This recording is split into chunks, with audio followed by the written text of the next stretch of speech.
কাইসাডাঙ্গা গ্রামে রমেশ ও সুবল নামে দুই বন্ধু বাস করত। রমেশ ছিল অনেক পরিশ্রমী, সে সারাদিন মাঠে কাজ করত। আর সুবল ছিল অনেক অলস, সে দিনের অনেকটা শুয়ে বসে কাটিয়ে দিত। এমনই একদিন রমেশ কাজের উদ্দেশ্যে মাঠে যাচ্ছিল।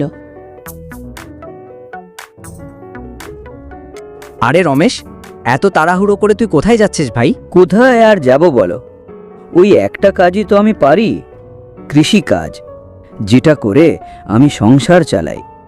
আমি তো আর লেখাপড়া জানি না, কি যে চাকরি ব্যবসা করব। এত খেটে শরীর মাটি করে কি লাভ ভাই? যেটুকু ভাগ্যে আছে সেটুকুই পাবি, এর চেয়ে বেশি পাবি না। এই দেখ আমাকে, আমি তো এত পরিশ্রম করি না, তবুও আমার সংসার চলে। আমি তো আর না খেয়ে নাই, বরং তোর চেয়ে ভালোই খাই। যেটুকু ভাগ্যে আছে সেটুকুই পাবো, কিন্তু শুধু শুধু ঘরে বসে থাকলে এটা কিভাবে পাবো ভাই? এর জন্য পরিশ্রম করতে হবে। ভাগ্যে তো আর ধান ফলায়ে ঘরে তুলে দিয়ে যাবে না, যা সারা বছর খাবো। যা কোসব বলে লাভ নেই, আমার অনেক কাজ আছে, আমাকে যেতে হবে।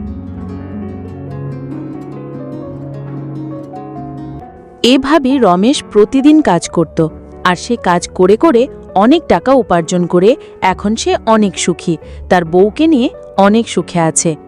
অন্যদিকে সুবল মোটেও কাজ করত না, তাই তার অনেক অভাব দেখা দেয়, ঠিকমতো সংসার চলে না, প্রায় তার বউয়ের সঙ্গে ঝগড়া হয়।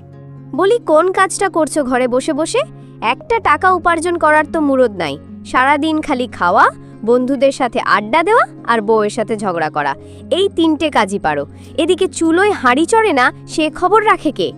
হঠাৎ একদিন সুবল এর ছেলেটা অসুস্থ হয়ে পড়ে।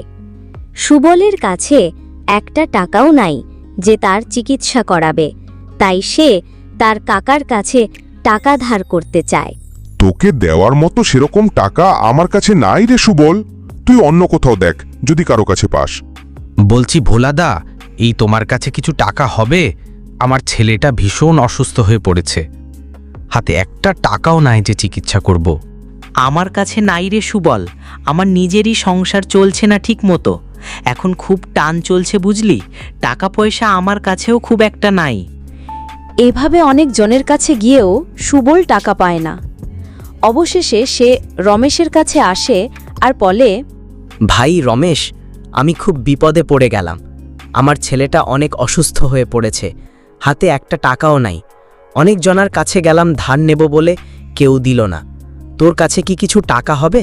তুই একথা কেন আমাকে আগে বলিসনি? এই নে, আমার কাছে কিছু টাকা আছে, আরও যদি লাগে তুই আমার বাড়ি যাস, এখানে খুব বেশি টাকা নাই। আর ছেলের ভালো করে যত্ন নিস, ওষুধ কিনে খাওয়াস। তোকে অনেক অনেক ধন্যবাদ ভাই। তারপর সুবল টাকা পেয়ে সেখান থেকে চলে গেল। আর সে একটা জিনিস ভালো করে বুঝল, সততা ও পরিশ্রম মানুষকে মহান করে তোলে। তাই সে মনে মনে সিদ্ধান্ত নিল, এখন থেকে সে নিয়মিত কাজ করবে। বন্ধুরা, ভিডিওটি ভালো লাগলে অবশ্যই একটি লাইক, কমেন্ট ও শেয়ার করতে ভুলবেন না। এবং এই ধরনের নতুন নতুন ভিডিও পেতে অবশ্যই তোসি কার্টুন বাংলা চ্যানেলটি সাবস্ক্রাইব করুন। ধন্যবাদ।